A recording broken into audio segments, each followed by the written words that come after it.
एक बार फिर से आप सभी का मेरे इस यूट्यूब चैनल मैथमेटिकल जर्नी पर बहुत बहुत स्वागत है। दोस्तों हम लोग सॉल्व करने वाले NCERT class 9th chapter 6 exercise 6.2 और 6.2 का question number first, question number second और क्वेश्चन नंबर थर्ड। फर्स्ट देखिए, क्वेश्चन नंबर फर्स्ट देकर रखा हुआ है यहाँ पर, गिवन दैट यहाँ पर इसको नेम दे दीजिए। ये हो गया हमारा P, ये वाला पॉइंट हो गया हमारा O। यहां से देखिए इसको नाम दे दीजिए R और ये नेम हो गया यहाँ पर S। नाम नहीं भी देंगे तो भी चलेगा, लेकिन इस लाइन पर नेम लिख दीजिएगा। तो यहाँ पर हमने नेम लिख दिया है P, ये हो गया हमारा O। तो जब गिवन दैट में हम इस डायग्राम के बारे में सारी चीज लिखेंगे तो दिया हुआ है हमारे पास angle A O P equal 50 degree, और यहां से देखिए एंगल सी, ये वाला आर है, सी आर एस इक्वल ये देकर रखा हुआ है हमारे पास 130 डिग्री। अब फाइंड क्या करना है हमको, फाइंड क्या करना है तो ये भी कंप्लीट कर लीजिए यहां से। Find that X and Y, मतलब एक्स और वाई की value of X and Y, और प्रूफ करना है। तो प्रूफ करना है हमको यहां से ए बी पैरेलल है सी डी, ए बी को सी डी के पैरेलल प्रूफ करना है। इसके लिए भी कॉन्सेप्ट लगेगा, ध्यान से देखिएगा। पहले हम लोगों को एक्स और वाई की वैल्यू निकालना है, तो यहां से डायरेक्ट कॉन्सेप्ट लगाकर हम लोग पहले वाई की वैल्यू निकाल लेते। तो ये हो जाएगा हमारे पास y इज इक्वल्स टू 130, और y इज इक्वल्स टू 130 ये हो जाएगा vertically opposite angle, vertically opposite angle. और इसको हम लिख सकते हैं शीर्षाभिमुख कोण, शीर्षाभिमुख कोण, वर्टिकली अपोजिट एंगल, ये हो जाएगा हमारा शीर्षाभिमुख कोण।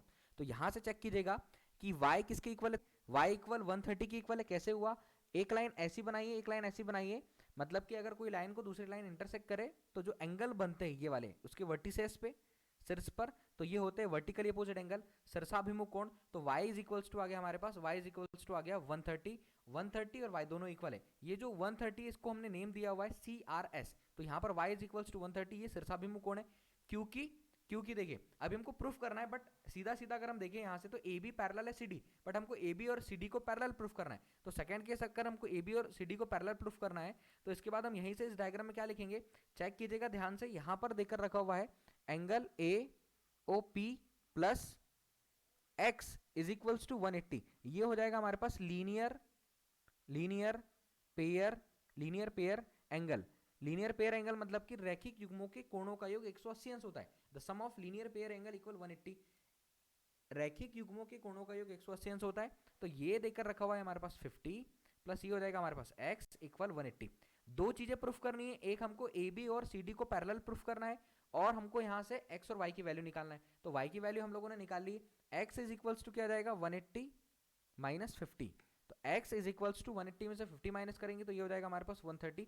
अब देखिए दोस्तों यहां से समझना होगा कि हमारे पास x इक्वल वाई इक्वल 130 देकर रखा हुआ है। ध्यान से देखिएगा कि अगर दो लाइन पैरेलल होती है और कुछ इस प्रकार का साइन बनता है, इस प्रकार की आकृति बनती है, तो ये वाला एंगल और ये वाला एंगल ये होते हैं अल्टरनेट इंटीरियर एंगल, मतलब अंतः एकांतर कोण। और अल्टरनेट इंटीरियर एंगल, अंतः एकांतर कोण आपस में बराबर होते हैं, तब ये वाली लाइन जो बनी है और ये वाली लाइन जो बनी है ये पैरेलल होगी, समांतर होगी।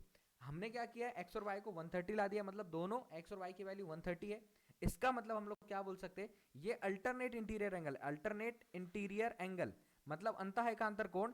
तब हम क्या बता सकते हैं कि AB जो है पैरेलल है CD, AB किसके समांतर है, CD के समांतर है। AB समांतर है CD, AB पैरेलल है CD। तो ये हमारा क्वेश्चन नंबर फर्स्ट। इसके बाद हम देखेंगे क्वेश्चन नंबर सेकंड।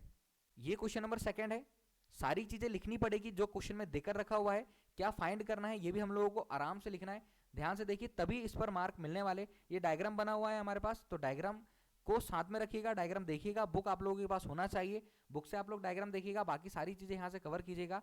तो देखिए question number second, given that, इसके अंदर क्या देकर रखा हुआ है हमारे पास, ये देकर रखा हुआ है ए बी जो है पैरेलल है सी डी के, और सी डी जो है ये पैरेलल है ई एफ के। पैरेलल मतलब कि दो रेखाएं समांतर होती है यदि और केवल यदि दोनों को दोनों दिशाओं में कितना ही आगे बढ़ा दिया जाए, दोनों एक दूसरे को प्रतिच्छेद नहीं करती है, ये समांतर रेखा कहलाती है, पैरेलल लाइंस कहलाती है, जो कहीं पर भी इंटरसेक्ट नहीं करती एक दूसरे को, या सभी जगहों पर उनके बीच का जो डिस्टेंस होता है वो समान होता है। y/z देकर रखा हुआ है, y अनुपात z देकर रखा है 3:7।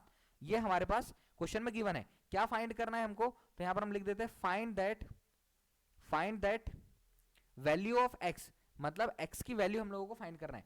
अब देखिए कॉन्सेप्ट समझिएगा यहाँ पर कि हम x की वैल्यू कैसे फाइंड करें।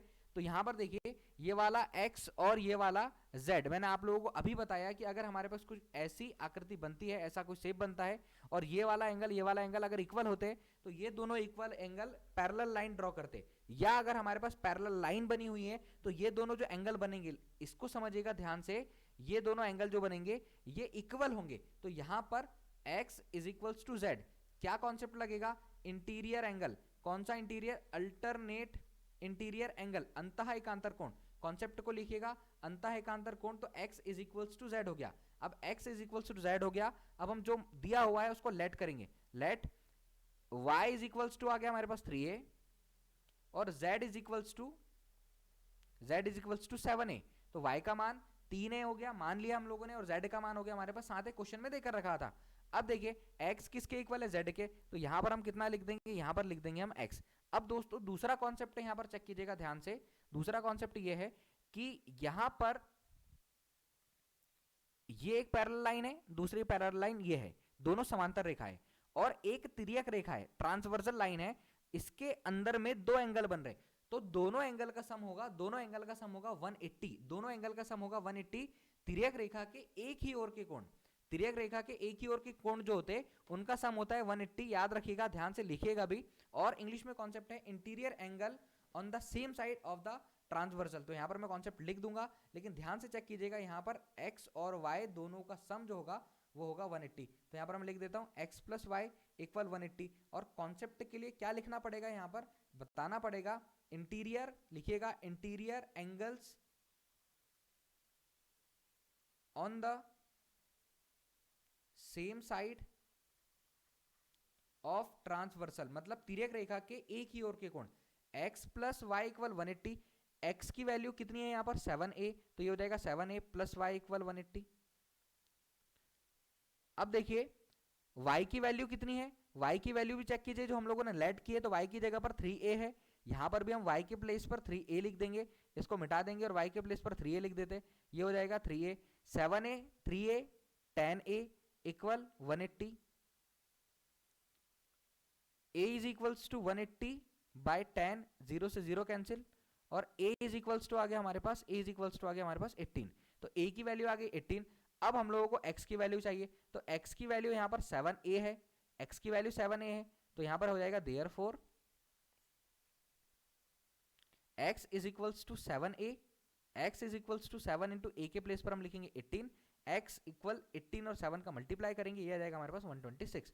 तो ये इसका आंसर है 126। ध्यान से देखिए, चेक कीजिए और अच्छे से कंप्लीट कीजिए कि क्वेश्चंस को हम लोगों ने कैसे सॉल्व किए। Question number first, question number second, अब हम सॉल्व करेंगे यहाँ से क्वेश्चन नंबर थर्ड। तो इसका आप स्क्रीनशॉट ले सकते हो, लिख सकते हो, अच्छे से कीजिएगा, कंप्लीट कीजिएगा। आगे बढ़ते हैं यहाँ से, क्वेश्चन नंबर थर्ड देखिए, क्वेश्चन नंबर थर्ड क्या देकर रखा है, क्वेश्चन नंबर थर्ड चेक कीजिएगा, जो जो दिया हुआ है और जो हम लोगों को फाइंड करना है। तो मैं लिख देता हूँ यहाँ पर गिवन दैट लिखना पड़ेगा, गिवन क्या गिवन है हमारे पास, ए बी पैरेलल है सी डी और ई एफ परपेंडिकुलर है सी डी। यहां पर दिया हुआ है क्वेश्चन में A B parallel C D और E F perpendicular C D. जब E F perpendicular C D देकर रखा हुआ है तो एफ ई डी, ये वाला एंगल एफ ई डी, ये हो जाएगा हमारे पास 90 डिग्री।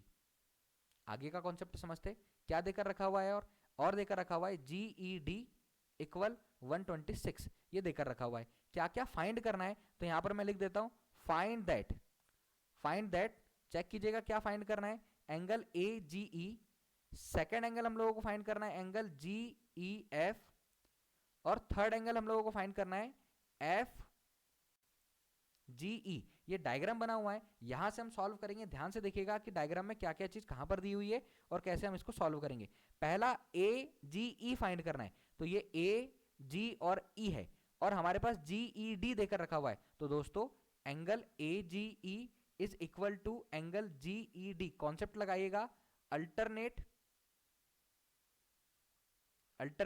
इंटीरियर एंगल, लिखेगा अंतः एकांतर कोण। क्यों, क्योंकि हमारे पास ए बी पैरेलल देकर रखा हुआ है सी डी, ए बी किसके पैरेलल देकर रखा हुआ है सी डी के, तो ये दोनों इक्वल हो जाएंगे। तो एंगल ए जी ई, ये हो गया हमारे पास 126। दूसरा कॉन्सेप्ट जी ई एफ चाहिए, जी ई एफ चाहिए, तो जी ई एफ कैसे निकालेंगे, जी ई एफ कैसे निकालेंगे, ध्यान से देखिएगा। ये जो जी ई एफ होगा, जी ई एफ होगा, ये होगा जी ई डी ये वाला angle G E D minus F ये वाला एफ ई डी ये वाला एंगल माइनस कर देंगे। तो यहां से हम 126 में से एफ ई डी 90 वाला जो हम लोगों ने यहां से निकाला है कैसे आया, क्योंकि उसने E F perpendicular C D बोला था। तो G E F equal 126 minus 90, तो 126 में से जब 90 माइनस करेंगे तो ये आ जाएगा हमारे पास 36 डिग्री 36। तो जी ई एफ भी हम लोगों ने 36 यहाँ से निकाल लिया। अब दोस्तों नेक्स्ट लास्ट वाला जो एंगल हम लोगों को निकालना है, तो लास्ट एंगल निकालना है एफ जी ई। इसको देख लीजिए एफ जी ई कहाँ पर है, तो एफ जी ई को चेक कीजिए यहाँ पर, एफ जी ई यहाँ से है, एफ जी ई मतलब ये वाला एंगल है। अब देखिए मैं यहाँ से सॉल्व कर दे रहा हूँ कि angle F G E plus angle A G E, angle A G E, A G E ये वाला एंगल ध्यान से चेक कीजिएगा कहां पर एंगल आ रहे, ए जी ई, इन दोनों का सम करने पर ये आ जाएगा हमारे पास 180। 180 कैसे, linear pair angle, linear pair angle, linear pair angle मतलब रैखिक युग्मों के कोण दोनों का सम होता है 180। अब दोस्तों ए जी ई हम लोग निकाल चुके 126 प्लस एफ जी ई हम लोगों को चाहिए, तो एफ जी ई इक्वल ये हो जाएगा हमारे पास 180, angle F G E equal 180 minus 126, 180 minus 126 minus कर दीजिए दोनों को, तो angle F G E equal ये जाएगा हमारे पास 54। आई थिंक दोस्तों आप लोगों को समझ में आया। ये क्वेश्चन नंबर फर्स्ट, सेकंड और क्वेश्चन नंबर थर्ड हम लोगों ने इस क्लास में सॉल्व कर लिए। नेक्स्ट क्लास में हम इसके आगे के क्वेश्चन को सॉल्व करेंगे और अच्छे से समझेंगे सारे कॉन्सेप्ट को। तो आज की क्लास में इतना ही, नेक्स्ट क्लास में फिर से मिलते हैं, तब तक के लिए थैंक यू सो मच।